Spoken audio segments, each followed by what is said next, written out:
Hello guys, Charles here and welcome back to this video series about Softly as in a Morning Sunrise.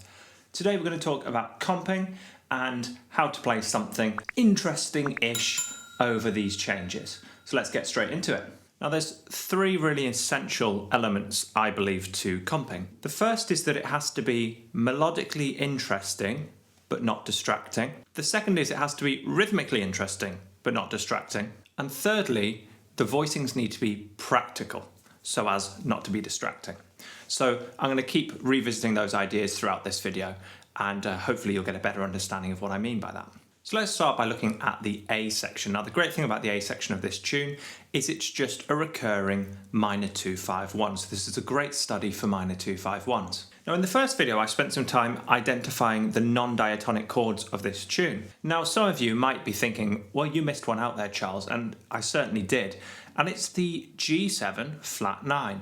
Now the G7 is technically a non-diatonic chord because it has the notes G, B, D and F in it. And B, in this tune, we're in the key of E flat, we should be using B flats. So why do we play a B natural here? And even more so, why did I not consider that to be non-diatonic? Well, to understand this, let's have a little look at the scale of C major, just to keep things nice and easy. So in the key of C major, we have a 2-5-1 on the chords D minor 7, G7 and C.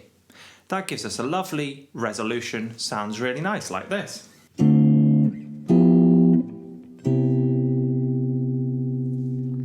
Now when we're in a minor key, remember we shift those numbers so that 1 is no longer on 1, it's now on the 6th degree of the scale, what we call the relative minor. So all these notes are going to stay the same, but the numbers are going to shift so that 1, 2, 3, 4, 5, 6 and 7 now starts on the letter A, not the letter C. Now when we do that, you'll notice we get the chords for our 2-5-1, B minor 7 flat 5, E minor 7 and A minor 7, which sounds like this.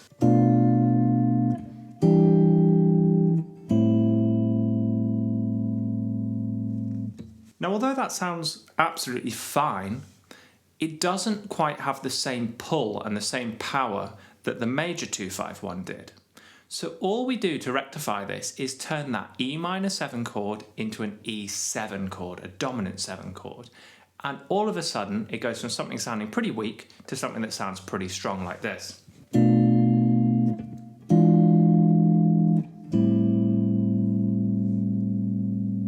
So in this scale of C, what we've done is added a G sharp in there or an A flat.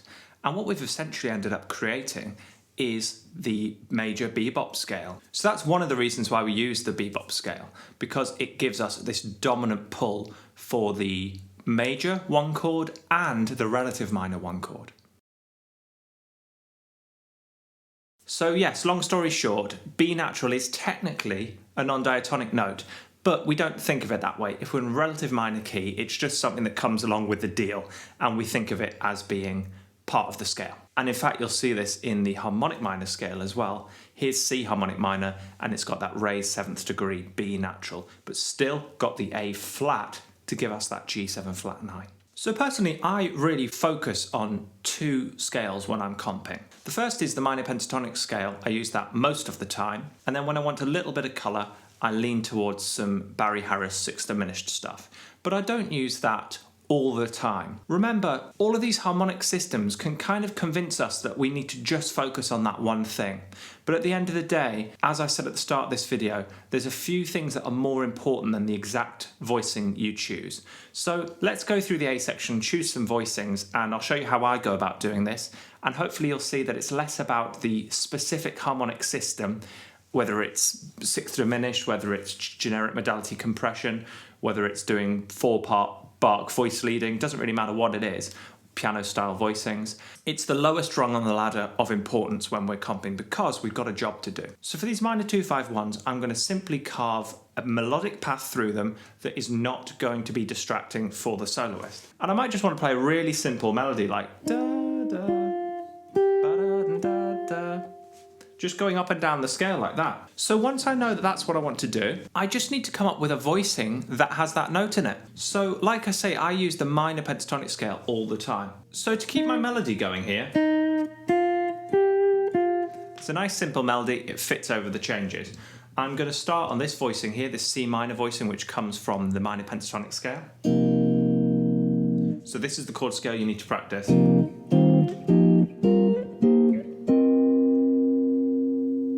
you want a full breakdown of that, you can check out this video up here, but I'm using that as my foundation for my C minor ideas. So I'm going to have da, da, from a bar of C minor.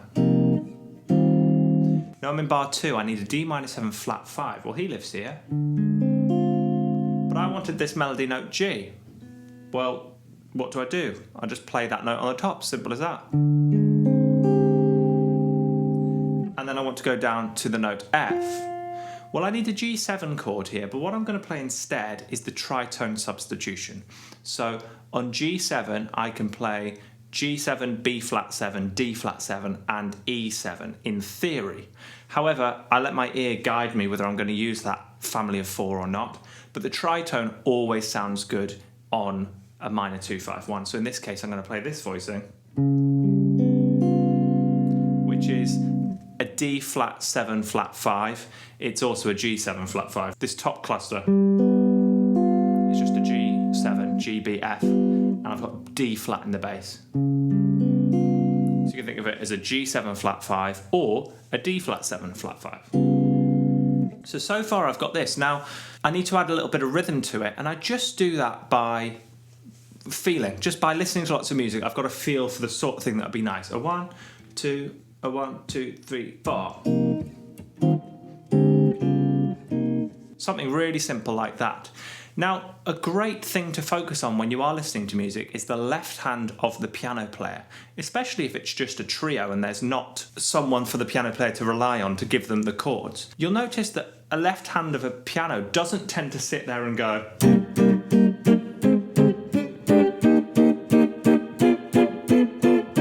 It doesn't give you all this chunking stuff. We just keep it really simple, and it's just a little splash here and there to imply the harmony rather than this almost patronising chord thing. We don't need to do that. And to be honest, it took me only until probably a few years ago myself to realise that and to start working on something a bit more sparse. Less is more, leaving space for the soloist. So with all that in mind, I'm going to try and come up with something for the whole 8-bar A section. So far we've got 1, 2, 3, 4.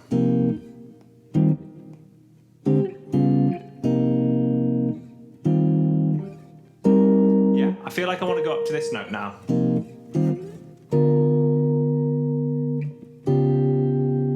So what that was same first 2 chords. Then here, I don't need to play a D minor 7 flat 5, I can just have 1 bar of G7. So I'm going for this G Hendrix chord with the D in the bass. And then I want to go down there for my melody note. So I'm going to do another D flat 7, flat 5. And now I feel like I'm in this position of the guitar, so I'm going to go.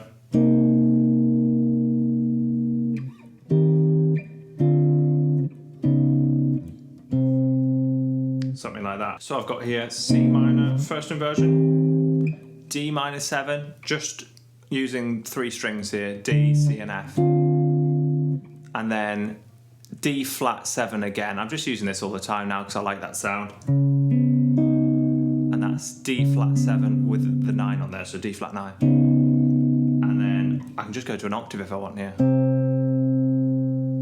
So let's have a little listen to the A section. 1, 2, a 1, 2, 3, a 4.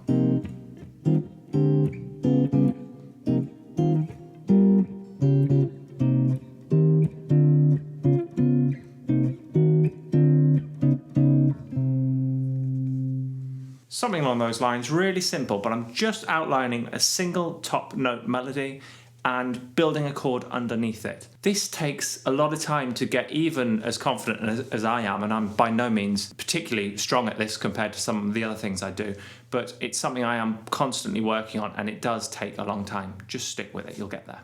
Now moving into the B section, we've got a 2-5-1 into our major key, so we're not in C minor anymore, we're now definitely in E flat major. This section, the tune, I feel is a bit more expansive and it wants to open up a bit less choppy than the A section is. So I might just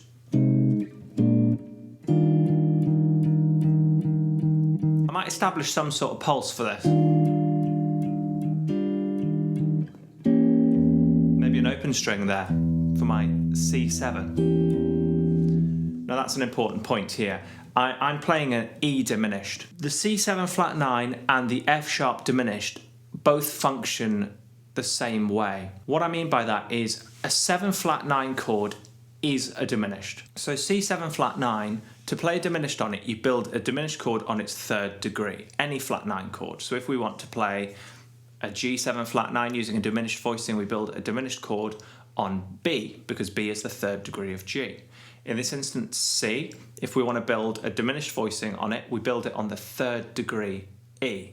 Now, we can transpose it if you're confident with diminished chords. We can move it every minor third, but we'd still consider it to be theoretically E diminished, because that gives us the correct notes in there, the D flat and the B flat. Now, the opposite is true as well. So when we've got an F sharp diminished 7 later in the tune, we can think, well, if that's F sharp is the third degree, what's the first degree? And of course the answer there would be D. So for the F sharp diminished, we can play a D7 flat 9. Here's F sharp diminished. Here's a D7 flat 9.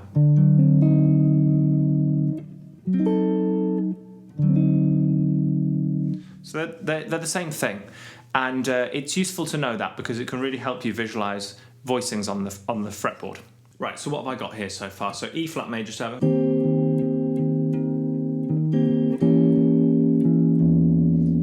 So I've got low E string there. Like I say, I want this to be a bit more expansive, a bit more open. Now I could jump down here, but I think that sounds a bit muddy for today. So I'm going to go up to F minor 7 here, again using the sus voicing or the 11 voicing. F sharp diminished. Nice. And then here, for this G7, I'm going to use this Barry Harris concept here. I'm going to use borrowed diminished notes, which sound really lovely. So what that is, it's A diminished 7, but I'm changing the bass note here down to G. So it's a G chord, but I'm borrowing 3 notes from the diminished. So it's like a triple suspension. And then I can resolve down there, which is really nice. So that's a G7 over F.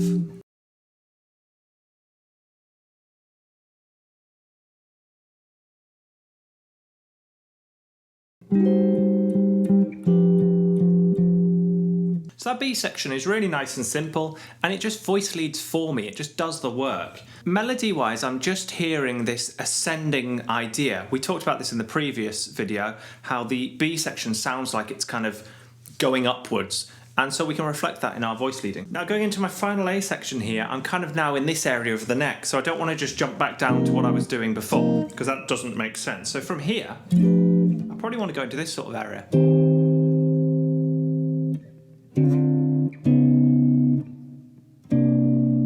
Yeah, so here's an idea. I can do like a repeating riff at this point. I've got something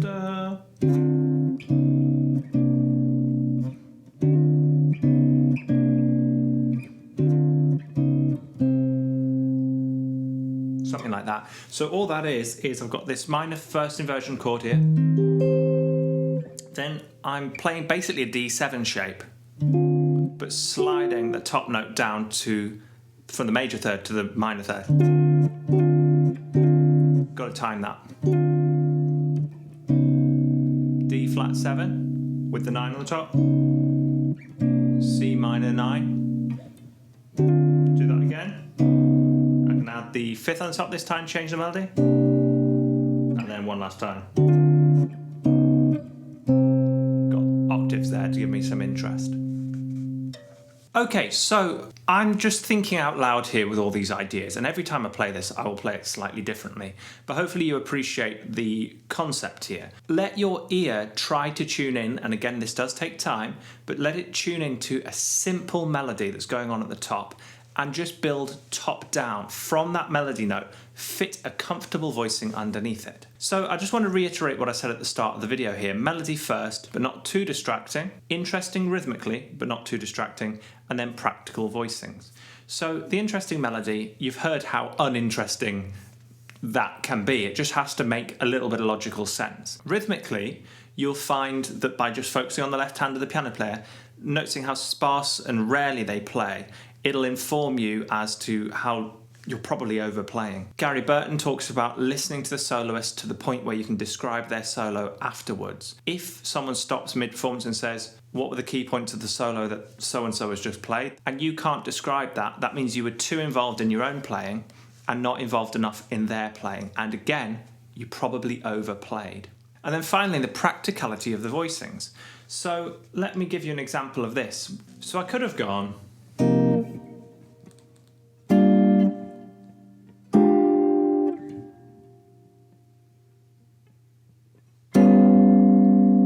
and that would have been correct chords for the melody note I chose.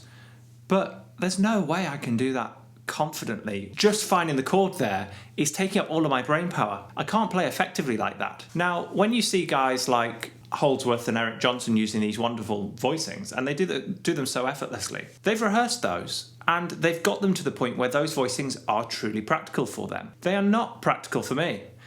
Currently, if I find a really nice voicing and I just have to use it, I will start using it in my practice and it will eventually become practical. But when I'm actually, on the bandstand playing, I can't be getting away with most of these voicings because they're just not practical for me, and it undermines my melody and it undermines, most importantly, my rhythmic confidence. Now, the final thing I want to say in this video is don't panic if you find this stuff difficult and overwhelming. There's a lot to juggle here and it's really hard. That's what I'm trying to say here. So don't panic if you do find this difficult. This is still very much a work in progress for me as well. And hopefully hearing me voicing some of my thoughts as I go through is useful for you. Now remember, I'm going to be talking about this on loads of different standards, so there's lots of things I won't have had time to talk about today that I'll cover in future videos, and things which I discussed today which I won't talk about in as much detail in the future. So we'll keep a really balanced comping diet, and hopefully the discussion we'll have in the future will inform this discussion and vice versa. So next time we're going to be talking about single note soloing, coming up with a solo over these changes. So make sure that you give this video a like, subscribe, click that notification bell, and share with any of your friends who will find all this content useful. And as always, I hope you're all doing very well, getting plenty of practice in, and I very much look forward to seeing you in the next one. Cheers. Roll up, let me embed a story you'll never forget. A drip, drip, but drowning in debt now. You can't buy your way out, and I heard you find it difficult to